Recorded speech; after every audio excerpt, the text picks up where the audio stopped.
कहा जाता है कि श्रीमद् भागवत गीता सिर्फ एक धर्म के लिए नहीं है, बल्कि इसे धरती के हर इंसान को पढ़ना और समझना चाहिए, ताकि वह अपनी जिंदगी में सुख, शांति और सफलता को प्राप्त कर सके।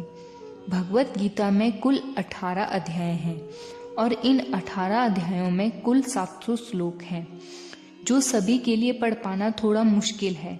इसीलिए आज इस बेहद सी खास वीडियो में हम भगवत गीता के कुछ विचारों के बारे में बात करने वाले हैं, जिन्हें जानकर आप भगवत गीता का सही मतलब समझ पाएंगे। इसीलिए इन विचारों को आप हर रोज समय निकालकर सुनें। श्री कृष्ण कहते हैं कि मनुष्य को परिणाम की चिंता किए बिना लोभ, लालच एवं निस्वार्थ और निष्पक्ष होकर अपने कर्तव्य का पालन करना चाहिए। जिस तरह प्रकाश की ज्योति अंधेरे में चमकती है, ठीक उसी तरह सत्य भी चमकता है। इसीलिए मनुष्य को हमेशा सत्य की राह पर चलना चाहिए। जिस मनुष्य के अंदर ज्ञान की कमी और ईश्वर में श्रद्धा नहीं होती, वह मनुष्य जीवन में कभी भी आनंद और सफलता को प्राप्त नहीं कर पाता। जिस प्रकार मनुष्य अपने पुराने वस्त्रों का त्याग कर नए वस्त्र धारण करता है, ठीक उसी प्रकार आत्मा पुराने शरीर को त्याग कर नए भौतिक शरीर को धारण करती है। कौन क्या कह रहा है, कैसे कर रहा है, इन सब से आप जितना दूर रहेंगे उतना ही आप खुश रहेंगे। समझदार व्यक्ति जब संबंध निभाना बंद कर देता है तो समझ लेना उसके आत्मसम्मान को कहीं ना कहीं ठेस जरूर पहुंची है। मुँह उसी का करो जिस पर आपका अधिकार है। उस पर आपका अधिकार ही नहीं, उसका मोह भी नहीं करना चाहिए। जो दूसरों की तकलीफों को समझते हैं, जिनमें दया है, उन्हें दोबारा जन्म लेना नहीं पड़ता। समस्या इतनी ताकतवर नहीं होती जितना कि हम उन्हें मान लेते हैं। कभी सुना है कि अंधेरे ने सुबह को होने ही नहीं दिया। गलती ढूंढना गलत नहीं है, बस शुरुआत खुद से होनी चाहिए।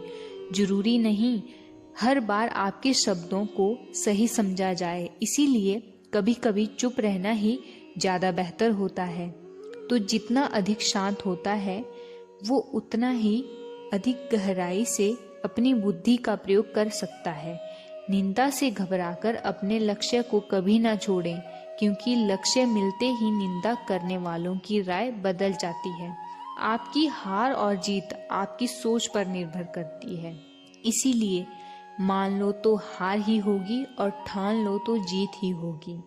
सबसे समझदार और स्थिर बुद्धि वाला वही व्यक्ति है जो सफलता मिलने पर अहंकार में नहीं आता और विफल होने पर गम में नहीं डूब जाता। समय यही सिखाता है कि जिंदगी किसी का इंतजार नहीं करती और ना ही किसी के लिए रुक सकती है। जिंदगी खेलती भी उसी के साथ है जो खिलाड़ी बेहतरीन होता है। दर्द सबके एक जैसे हैं, मगर हौसले सबके अलग अलग हैं। कोई हताश होकर बिखर जाता है तो कोई संघर्ष करके निखर जाता है। मनुष्य को अपने कर्मों में संभावित परिणामों से प्राप्त होने वाली विजय या पराजय, लाभ या हानि, प्रसन्नता या दुख इत्यादि के बारे में सोचकर चिंता से ग्रसित नहीं होना चाहिए। यदि आप अपनी गलतियों से कुछ सीखते हो तो गलतियां सीढ़ियां हैं, और नहीं सीखते हो तो गलतियां सागर हैं। निर्णय आपका है, चढ़ना है या डूबना है। गीता में भगवान श्री कृष्ण कहते हैं, हे अर्जुन, जो मेरे परम भक्त हैं, जो हमेशा मेरा स्मरण या एक चित्त मन से मेरा पूजन करते हैं, मैं व्यक्तिगत रूप से उनके कल्याण का उत्तरदायित्व लेता हूँ। हे पार्थ, जो लोग भक्ति में श्रद्धा नहीं रखते वे मुझे प्राप्त नहीं कर पाते, अतः वे इस भौतिक जगत में जन्म मृत्यु के मार्ग पर वापस आते रहते हैं। अच्छे कर्म करने के बावजूद भी लोग केवल आपकी बुराइयां ही याद रखेंगे। इसीलिए लोग क्या कहते हैं, इस पर ध्यान मत दो, तुम अपना कर्म करते रहो। जितना हो सके खामोश ही रहना अच्छा है, क्योंकि सबसे ज्यादा गुनाह इंसान से उसकी जुबान ही करवाती है। गीता में भगवान श्री कृष्ण कहते हैं, हे अर्जुन, मनुष्य नहीं उसके कर्म अच्छे या बुरे होते हैं। जैसे मनुष्य के कर्म होते हैं उसे वैसे ही फल की प्राप्ति होती है। तुम्हें सिर्फ अपने कर्म करने का अधिकार है, किंतु कर्म के फलों के तुम अधिकारी नहीं होते हो। तुम ना तो खुद को अपने कर्मों के फलों का कारण मानो और ना ही कर्म ना करने में कभी आसक्त हो जाओ। सही कर्म वही नहीं है, आपके कर्म ही आपकी पहचान है, वरना एक नाम के हजारों इंसान हैं। प्रेम सदैव माफी मांगना पसंद करता है और अहंकार सदैव माफी सुनना पसंद करता है। सदैव संदेह करने वाले व्यक्ति के लिए प्रसन्नता ना इस लोक में है ना ही कहीं और।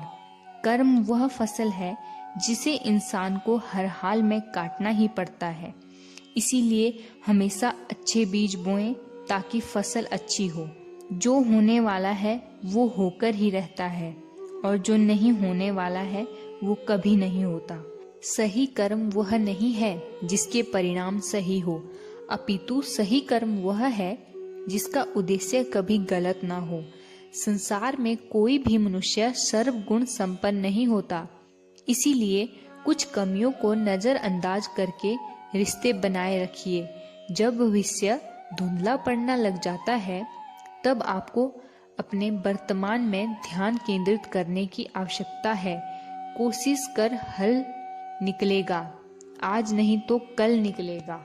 जीवन की सबसे बड़ी गलती वही होती है जिस गलती में हम कुछ सीख नहीं पाते। जब हमारा मन कमजोर होता है तो परिस्थितियां समस्या बन जाती हैं, और जब हमारा मन स्थिर होता है तब परिस्थितियां चुनौती बन जाती हैं, और जब हमारा मन मजबूत होता है तब परिस्थितियां अवसर बन जाती हैं। मनुष्य की मानवता उसी वक्त नष्ट हो जाती है जब उसे दूसरों के दुखों में हंसी आने लगती है, क्योंकि उसने शांति प्राप्त कर ली है।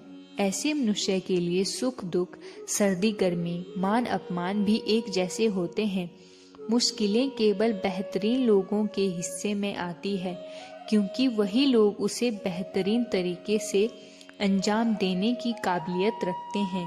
कोई कुछ भी कहे, बस अपने आप को शांत रखो, क्योंकि सूरज कितना भी तेज क्यों ना हो, समुद्र सूखता नहीं है। संसार में परेशानी देने वाली हस्ती कितनी भी बड़ी क्यों ना हो, पर भगवान की कृपा दृष्टि से बड़ी कभी नहीं हो सकती। प्रेरणा का सबसे बड़ा स्रोत आपके अपने विचार हैं, इसीलिए बड़ा सोचें और खुद को जीतने के लिए प्रेरित करते रहें। जिसने मन को जीत लिया है उसने पहले ही परमात्मा को प्राप्त कर लिया है। किसी काम की चिंता करना ठीक है, पर चिंता इतनी भी नहीं होनी चाहिए कि वह काम ही बिगड़ जाए। अच्छी नीयत से किया गया काम कभी व्यर्थ नहीं जाता और उसका फल आपको जरूर मिलता है। श्री कृष्ण कहते हैं कि मैं किसी का भाग्य नहीं बनाता, हर कोई अपना भाग्य खुद बनाता है। आप आज जो भी कर्म कर रहे हो उसका फल आपको कल प्राप्त होगा, और आज जो आपके पास है वह आपके द्वारा पहले ही किए गए कर्मों का फल है। बुरे विचारों का आना तय है, परंतु यह आप पर निर्भर करता है कि आप उन्हें कितना महत्व देते हैं। हमेशा याद रखना, बेहतरीन दिनों के लिए बुरे दिनों से लड़ना पड़ता है। जीवन में कुछ भी स्थायी नहीं है, इसीलिए स्वयं को अधिक तनावग्रस्त ना करें, क्योंकि परिस्थितियां चाहे कितनी भी खराब क्यों ना हो, बदलेगी जरूर। मौन सबसे अच्छा उत्तर है किसी ऐसे व्यक्ति के लिए जो आपके शब्दों को महत्व नहीं देता। बदल जाओ वक्त के साथ या फिर वक्त बदलना सीखो। मजबूरियों को मत कोसो, हर हाल में चलना। जीवन में कभी भी किसी से अपनी तुलना मत कीजिए, आप जैसे हैं सर्वश्रेष्ठ हैं। मनुष्य अपने विश्वास से निर्मित होता है, जैसे वो विश्वास करता है वैसे वो बन जाता है। जिसने मन को जीत लिया उसके लिए मन सर्वश्रेष्ठ मित्र है, किंतु जो ऐसा नहीं कर पाया उसके लिए उसका मन उसका बड़ा शत्रु बन जाता है। जहाँ आपकी कोई कीमत नहीं, वहाँ पर रुकना अनुचित है, चाहे वो किसी का घर हो या किसी का मन। जब कोई हाथ और साथ दोनों ही छोड़ देता है, तब कुदरत कोई ना कोई उंगली पकड़ने वाला भेज देता है। उन्हीं का नाम कान्हा है। जो मन को नियंत्रित नहीं करते, उनके लिए वह शत्रु के समान कार्य करता है।